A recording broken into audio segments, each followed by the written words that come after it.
The message came without warning on a Tuesday morning. Every screen on Earth lit up at the same time. Television sets, computer monitors, smartphones, and even military displays all showed the same thing. A creature that looked nothing like a human stood before them. Its skin was gray and smooth. Its eyes were large and black, and when it spoke, the words were translated into every language on Earth. The creature called itself Zarthex, and it said it represented the Galactic Council. For 200 years, these aliens had been watching Earth from far away. They had seen humans build cities, create weapons, and reach for the stars. Now they had decided that humanity needed to be controlled. The message was simple and cold. Earth had 90 days to destroy all military forces. Humanity had to give up control of their planet and all its resources. They would become a protectorate, which was just another word for slaves. The aliens said this was for humanity's own good. If Earth refused, there would be consequences. The Council called them corrective measures, but everyone knew what that meant. War. President Catherine Walsh sat in the Situation Room deep beneath the White House. The room was filled with generals, admirals, and advisors. On the screens around them, world leaders from every nation waited for someone to speak first.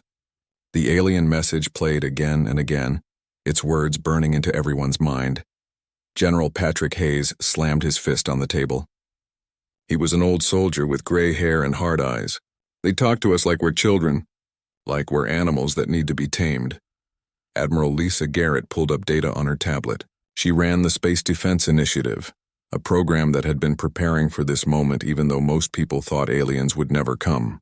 Our satellites spotted their fleet 3 days ago, 40 warships sitting just past the moon. They have the power to back up their threats.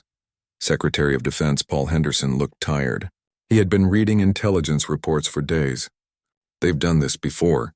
The Council has taken over 12 other species this way, made them join or destroyed them. Not one of those species fought back. President Walsh listened to them all. She was younger than most leaders, but she had been chosen because people trusted her to make hard choices. She thought about her daughter Sarah, who was away at college studying engineering. Sarah had dreams of building ships that would take humans to other stars. What kind of future would Sarah have if Earth surrendered? What happens if we say yes? Walsh asked quietly. Paul Henderson pulled up more data. We become subjects. They take our resources. They control our technology. We live by their rules. In a generation, maybe two, there won't be a human culture anymore. Just whatever the Council allows us to be. And if we say no, Admiral Garrett stood up. Then we fight a war against an enemy that has technology hundreds of years ahead of ours. Their ships are faster. Their weapons are stronger. Their shields can stop anything we throw at them. By every measure, we should lose. Should, President Walsh repeated the word. But not will? Commander Jake Morrison stepped forward. He was a young officer from Naval Intelligence, the kind of man who saw problems as puzzles to be solved. Madam President, they don't know us. They've been watching from a distance. They see our wars, our conflicts, our divisions. They think those things make us weak. They don't understand that those things make us strong. Explain, Walsh said. Jake pulled up images on the main screen. Battles throughout human history appeared one after another. Humans don't quit. We've fought wars we had no chance of winning and found ways to survive. We adapt, we learn. We turn our enemies' strengths into weaknesses. The aliens think they know us, but they only know what they've seen from far away. General Hayes nodded slowly. They're arrogant. They think this will be easy. That gives us an advantage. President Walsh stood up and walked to the window. Even though they were underground, screens showed the view from above. Washington looked peaceful.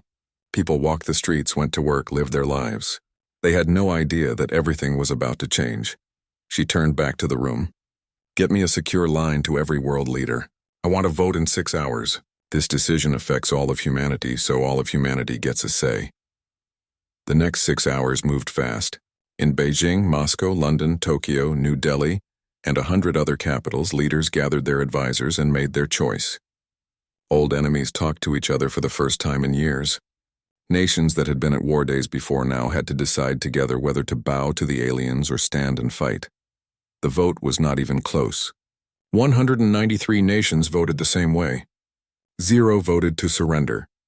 President Walsh stood before the cameras.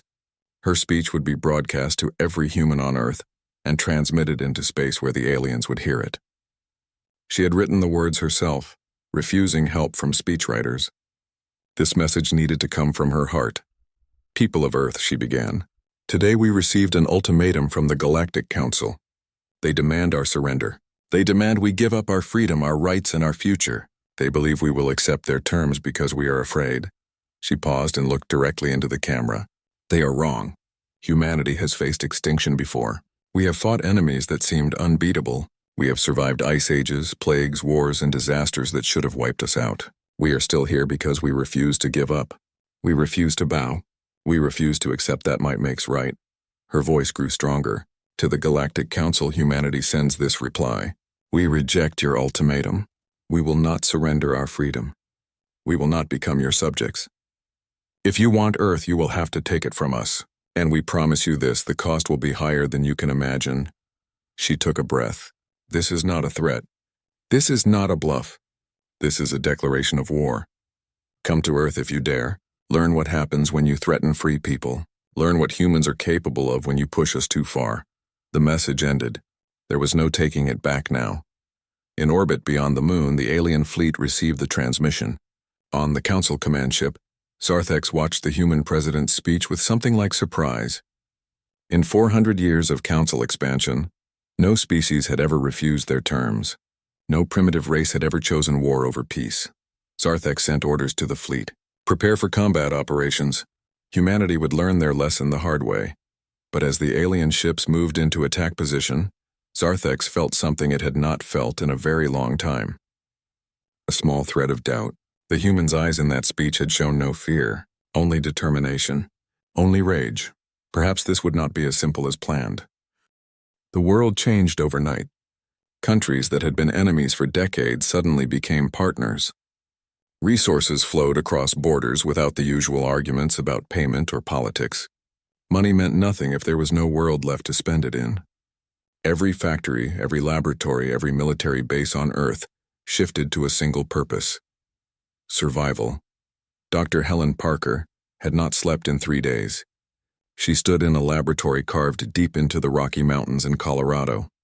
Around her, scientists and engineers worked at computer stations building something that should not exist. They called it Project Titan, and it was humanity's best hope for a weapon that could hurt the aliens. Colonel Derek Stone walked into the lab carrying coffee. He was the military officer assigned to keep the scientists safe and make sure they had everything they needed. He handed Helen a cup and looked at the massive machine being built in the center of the room. "Tell me this thing works," Derek said. Helen rubbed her eyes. She was a quantum physicist, someone who studied the deepest laws of reality.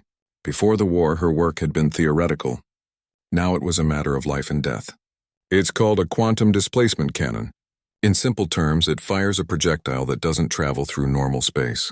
It shifts through dimensions and reappears inside the target. Derek whistled. "So it ignores shields?" "In theory, yes.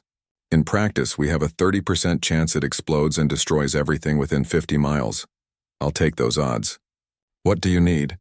Helen pulled up a list on her computer. "Materials that don't exist yet. Time we don't have, and about 3 miracles." She looked at the machine again.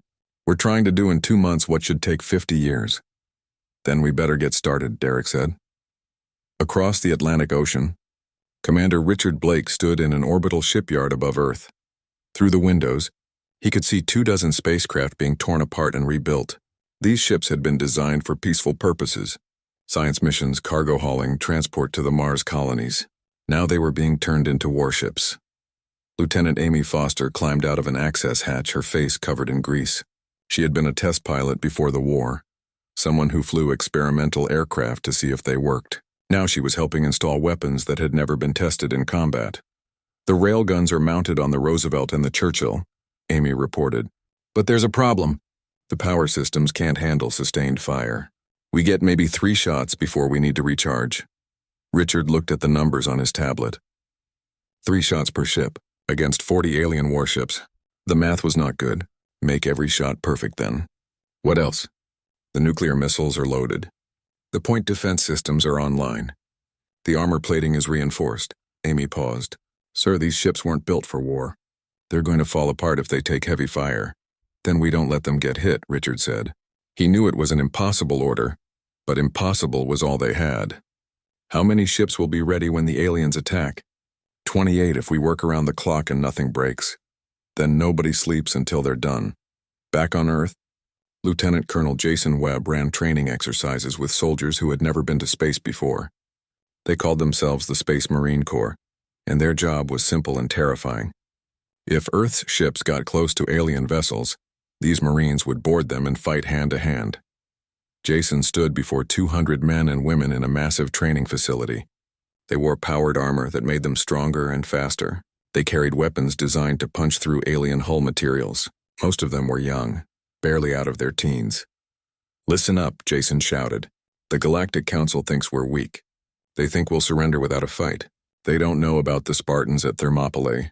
They don't know about the Marines at Bellow Wood. They don't know that when humans are backed into a corner, we bite." A young soldier raised his hand. His name was Danny Rogers, and he looked scared. "Sir, what if we can't breach their ships? What if their armor is too strong?" Jason walked over to Danny and looked him in the eye. "Then we find another way. We cut through a window. We blow open a hatch. We use their own airlocks against them. Humans are good at one thing above all else: we adapt.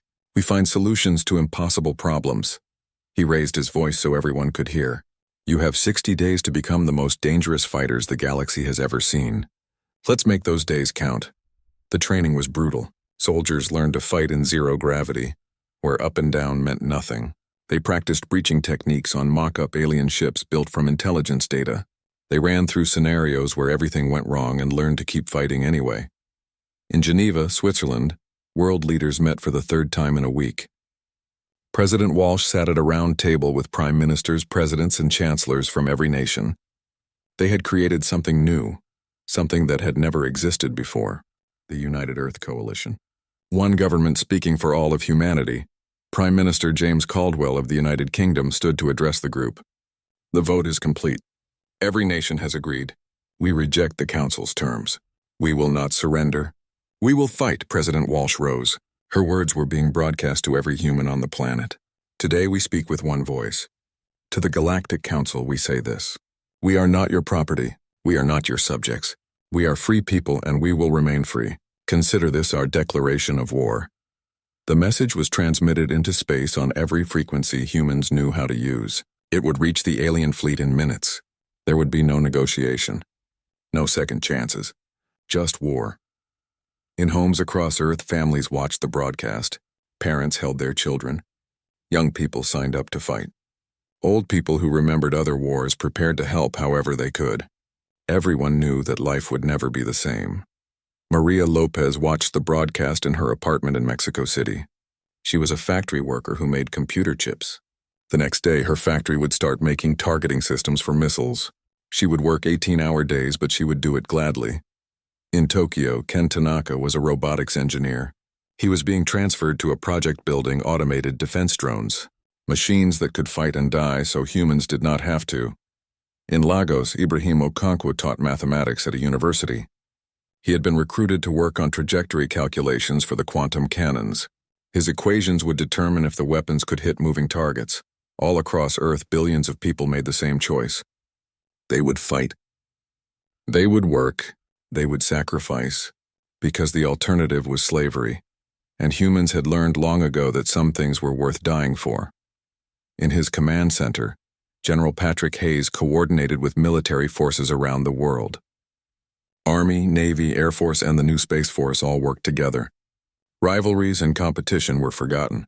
There was only the mission. "Status report," Patrick demanded. An aide pulled up data. "Ground-based anti-spacecraft weapons are operational in 40 locations. Satellite defense grid is at 60% capacity. Orbital shipyards are producing ammunition around the clock. We're burning through resources faster than we can replace them. How long can we sustain combat operations? Best case 90 days. Worst case 30, Patrick nodded. Then we finish this in 30 days or we die trying. Above Earth, the alien fleet watched. They saw the preparations. They saw the weapons being built. They saw humans working like ants to prepare for war, and they did not understand. Every other species had surrendered when faced with council might. Why were these humans different? Sarthak studied the reports.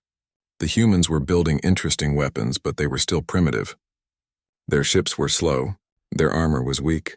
Victory would be easy, but somewhere in the back of Zarthex's mind, doubt whispered. The humans showed no fear, only determination.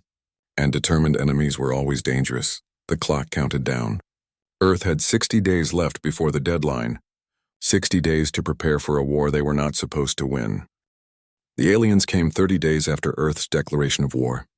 They did not wait for the deadline. 12 warships broke from their position beyond the moon and accelerated toward Earth's orbital defense zone. They moved with confidence like hunters approaching prey that had no chance of escape. Admiral Lisa Garrett stood on the bridge of the EDS Valiant, humanity's flagship. The ship had been a colony transport 3 months ago. Now it bristled with weapons and armor. Around her, officers worked at their stations with focused intensity.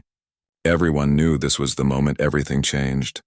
Earth's first real battle against an enemy from the stars. Commander Nicole Price sat at the tactical station, her fingers dancing across controls. Enemy ships entering weapons range in 90 seconds. They're not even trying to dodge. They think we can't touch them. Lisa watched the alien ships on the main display. They were beautiful in a cold way, silver crescents that seemed to shimmer with energy. Their shields glowed softly, already active and ready. The aliens expected an easy fight. Let's show them they're wrong, Lisa said. All ships, weapons free. Target the lead vessels.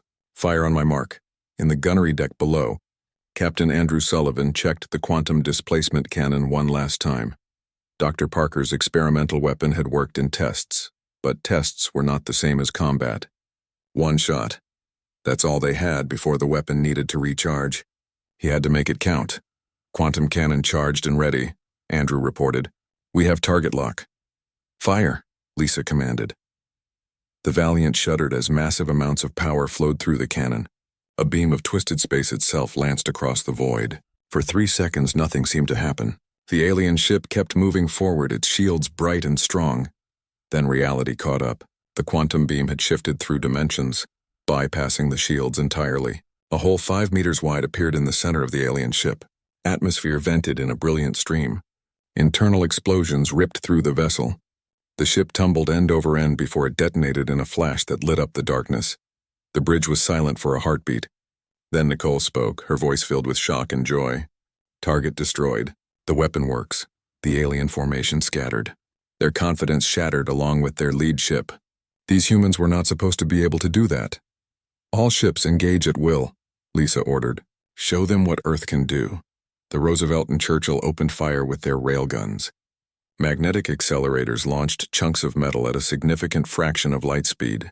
The kinetic rounds hit alien shields with tremendous force, overloading them in ways energy weapons could not. One alien ship lost its shields completely. A second volley punched through its hull and it died. Commander Richard Blake coordinated from the Roosevelt's bridge. Launch all fighters. I want them swarming those ships. Hangar bays opened and dozens of small craft poured out. They were tiny compared to the alien warships, but they were fast and armed with missiles. Lieutenant Amy Foster sat in the cockpit of her fighter, her heart racing. She had trained for this, but training was nothing like the real thing. Red Squadron, form up on me, she called over the radio. We're going after that ship's engines.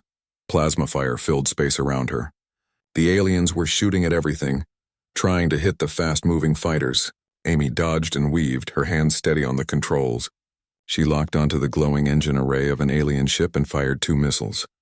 The missiles streaked across the gap and impacted. The engine exploded in a cascade of blue fire. The alien ship went dark, drifting without power. Nice shot, Red 7, Richard transmitted. All fighters, that ship is wounded. Finish it. More missiles converged on the crippled vessel. It tried to return fire, but its weapons were offline. When the warheads hit, the ship broke apart. The battle raged for 4 hours. Earth lost 3 ships and 200 brave souls. The Roosevelt took a direct hit that killed 30 crew members. The Churchill's engines were damaged, leaving it barely able to move. Dozens of fighters were destroyed, their pilots dying in flashes of light. But the aliens suffered worse. 7 ships were destroyed or so badly damaged they had to retreat. The remaining 5 fled back toward the moon, their formation broken and their pride shattered. On the Valiant's bridge, Lisa watched them go. They had won, but the cost was high. Stand down from combat alert. Get damage control teams working. And someone get me casualty reports. The numbers came in slowly. 217 dead, 490 wounded, 3 ships lost. But Earth had survived its first test. President Walsh addressed the world that night. She stood before the cameras, her face tired but determined. Today we face the Galactic Council in battle for the first time.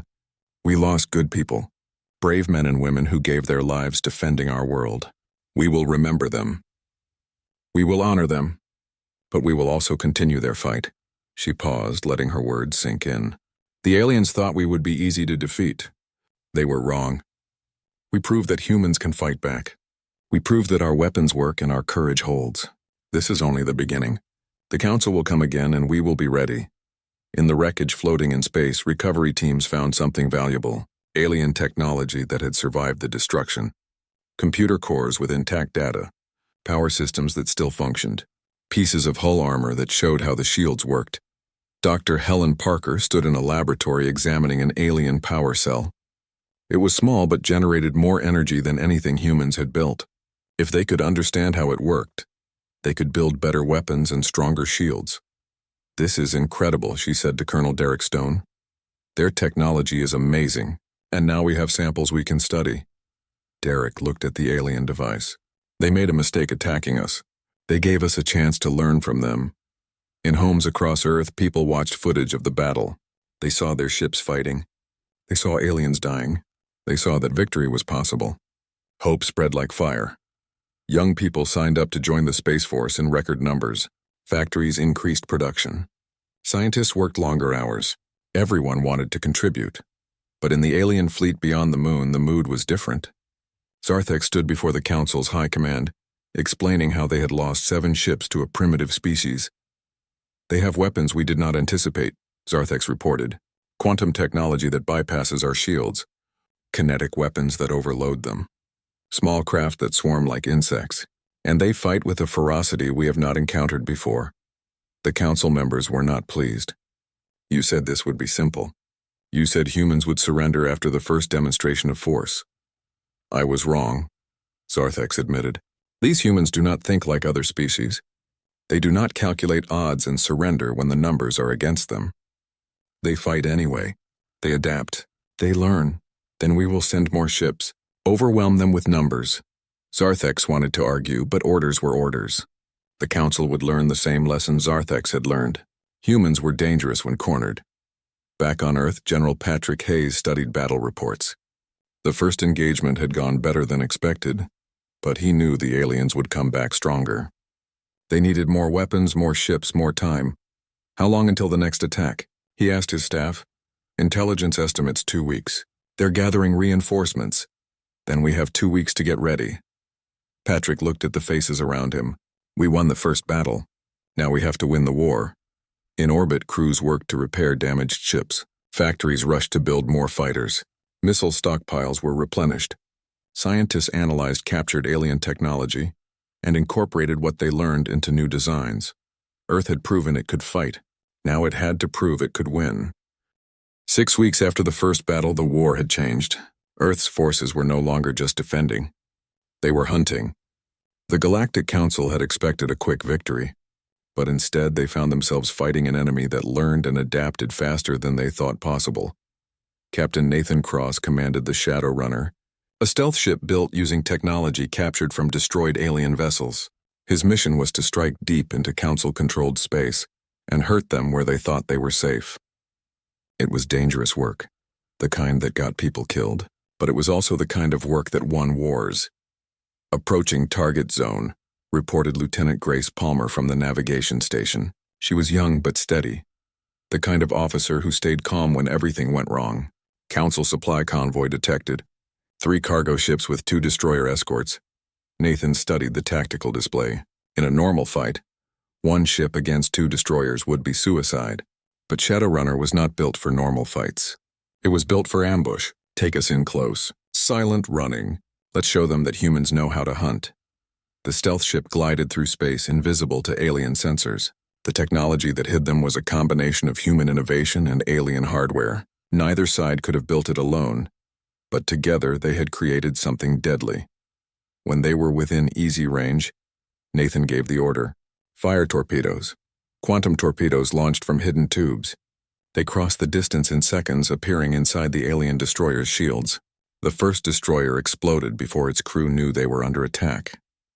The second destroyer's shields flared as it tried to defend itself, but a second volley crippled its engines and weapons. "The cargo ships are running," Grace reported. "Disable but don't destroy them," Nathan ordered. "We need what they're carrying."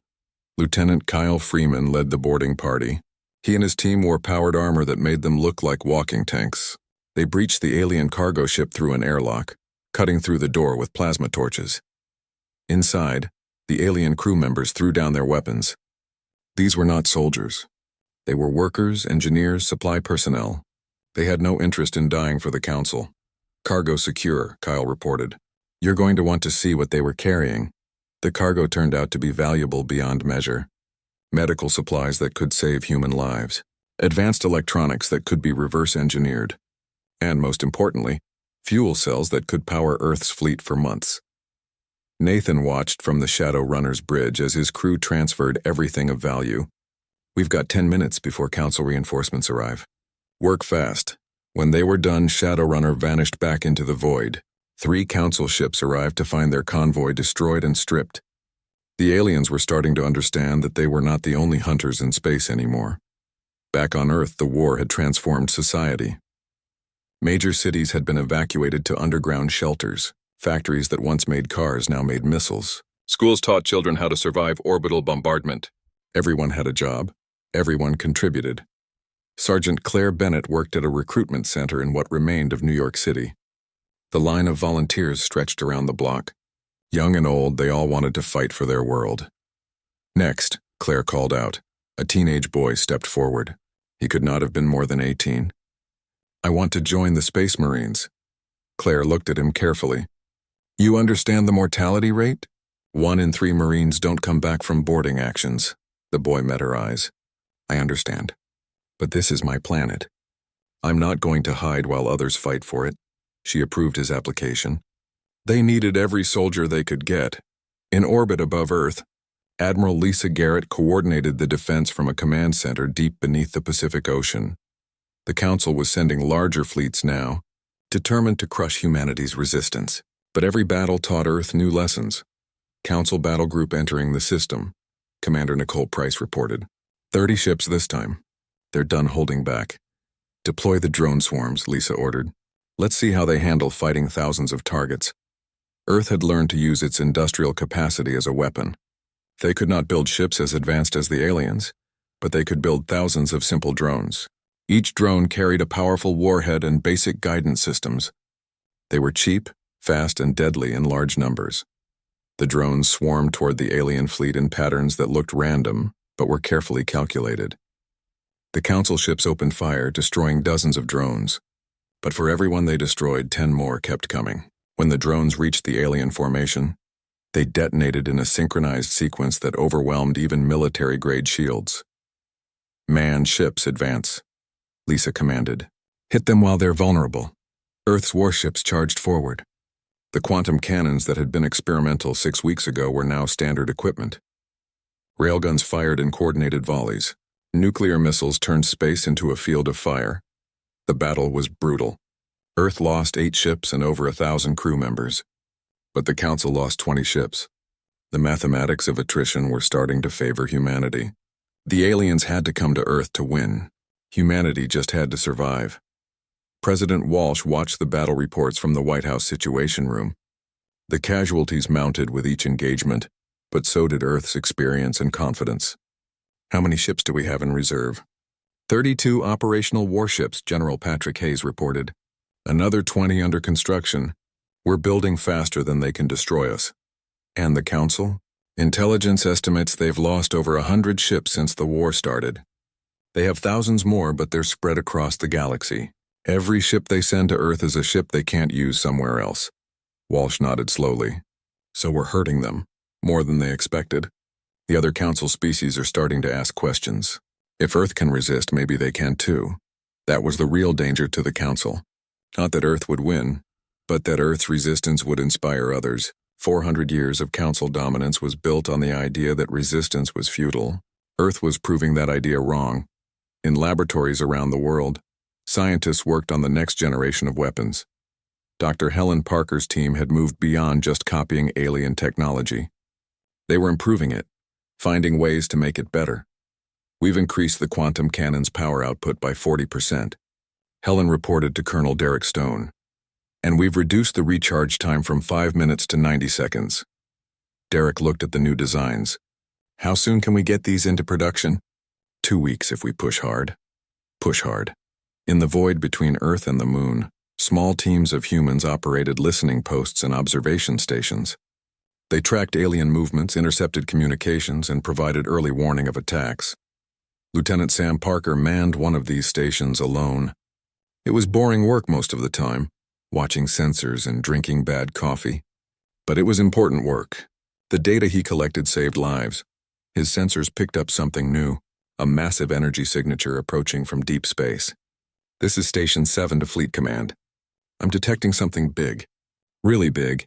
Council signature, but 10 times the size of their normal ships. Admiral Garrett's voice came through the speakers. Can you identify? Sam ran the signature through the computer. When the result came back, his blood went cold. It's a dreadnought. Council command ship. They're sending their heavy hitters. Copy that, Station 7. Stay safe out there. Sam watched the dreadnought approach. It was 3 times the size of any ship humans had built. Its shields could probably withstand everything Earth could throw at it. And it was coming to finish what the Council had started. But Sam had learned something in the past 6 weeks of war. Humans were good at killing things that should not be killable. This dreadnought was just another problem to solve. Earth had proven it could fight. Now it would prove it could win. 3 months after Earth declared war, the Galactic Council faced something they had not experienced in 400 years. They were losing. Their fleets had been torn apart.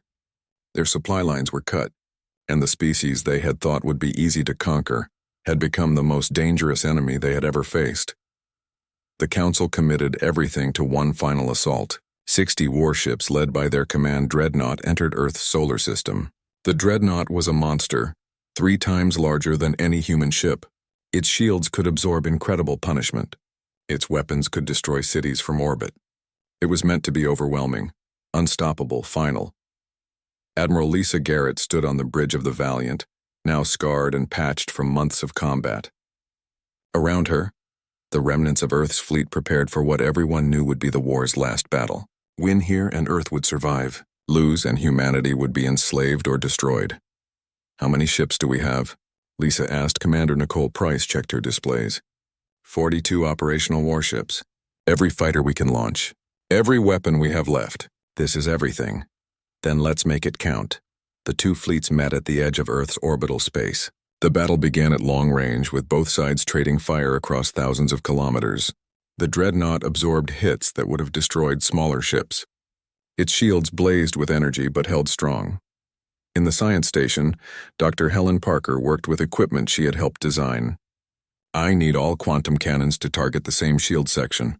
If we hit it with synchronized fire, we might create a resonance cascade. Explain in simple terms, Lisa said. We overload their shields by hitting them all at once. The energy feedback should tear the shields apart from inside. How sure are you? 70%. Maybe 80, Lisa made the call. All ships, this is Valiant. Target the dreadnought's forward shield grid. On my mark, every quantum weapon fires together. This is our chance. Across the fleet, crews prepared. On the Roosevelt, on the Churchill, on dozens of other ships. Quantum cannons charged to maximum power. Captains synchronized their targeting computers. Everyone held their breath. 3, 2, 1, mark, Lisa commanded. Space lit up with energy. Every quantum weapon in the fleet fired at exactly the same moment. The beams converged on a single point on the dreadnought's shields. For 3 seconds, nothing seemed to happen. The shields held, then physics caught up.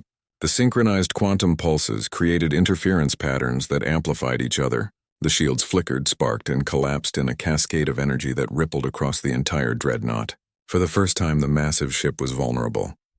Now, Lisa ordered, everything we have. Nuclear warheads launched from every ship. Dozens of them, each powerful enough to destroy a city. They converged on the dreadnought in a carefully planned pattern. The alien ship tried to maneuver, tried to raise emergency shields, but it was too late.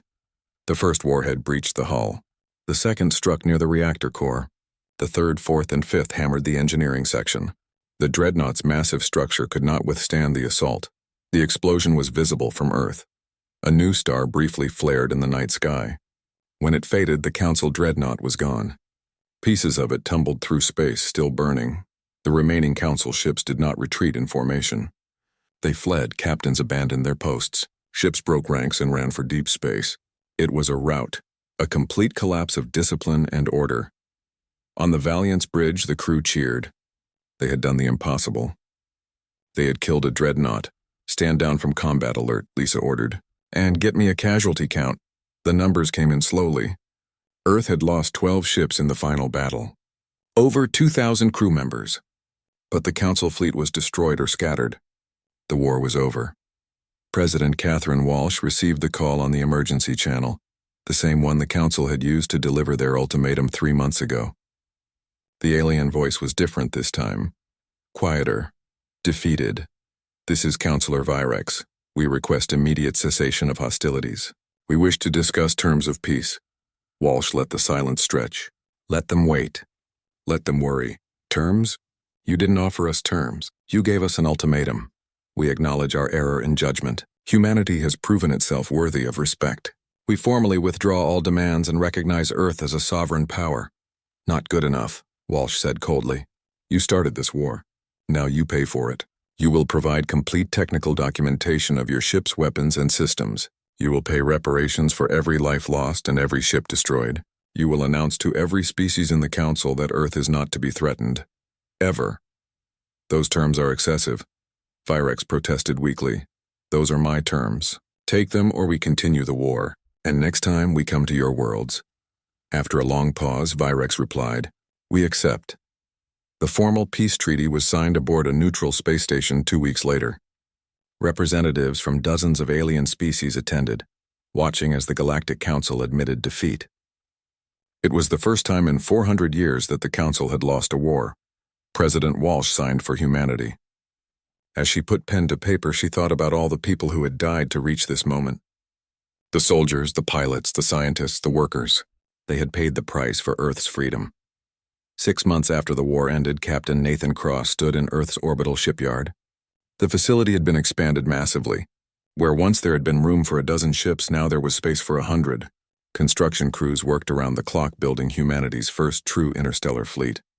Lieutenant Grace Palmer joined him at the observation window. "That's the Explorer. First ship designed from the ground up with both human and alien technology. She's fast, well-armed, and has a range of 20 light years." "Where do you think we'll go?" Nathan asked. "Everywhere," Grace said. "The galaxy thought we were primitives. Now they know better. It's time we show them what humans can do when we're not fighting for survival." On Earth, life slowly returned to normal. Cities were rebuilt. Factories retooled for peacetime production. Schools taught children about the war and the sacrifices that had been made. Dr. Helen Parker became the director of the Institute for Advanced Studies, training the next generation of scientists. She taught them not just to copy alien technology, but to improve it and make it their own. Colonel Derek Stone retired from military service and wrote a book about the war. It became required reading at military academies around the world. Admiral Lisa Garrett remained in command of Earth's fleet. She knew the peace would not last forever. There would be new challenges, new threats. But humanity had proven something important. They could stand among the stars as equals. President Walsh gave one final address before leaving office. She stood before the United Earth Coalition. Her words broadcast across the planet and into space where alien civilizations would hear them. "We were told to surrender or die. We chose to fight and live. The Galactic Council believed we were weak, primitive, easily conquered. They learned the truth the hard way. We are humanity. We are survivors.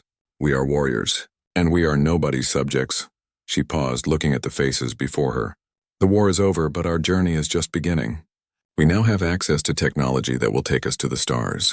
We have proven ourselves to the galaxy. Now we must prove ourselves worthy of the sacrifice so many made for our freedom." In the years that followed, Earth became a major power in galactic politics. Human ships explored new worlds. Human scientists made breakthroughs that amazed alien researchers. Human diplomats negotiated treaties and alliances. But most importantly, Earth never forgot the lesson of the war. Freedom was not given. It was earned. It was fought for. It was paid for in blood and sacrifice. The Galactic Council had sent Earth a threat expecting submission. Earth had replied with a declaration of war, and when the smoke cleared and the battles ended, it was Earth that stood victorious. The galaxy had learned a hard lesson. Never threaten humanity, because when humans are pushed, they don't break. They push back harder, and they never ever quit.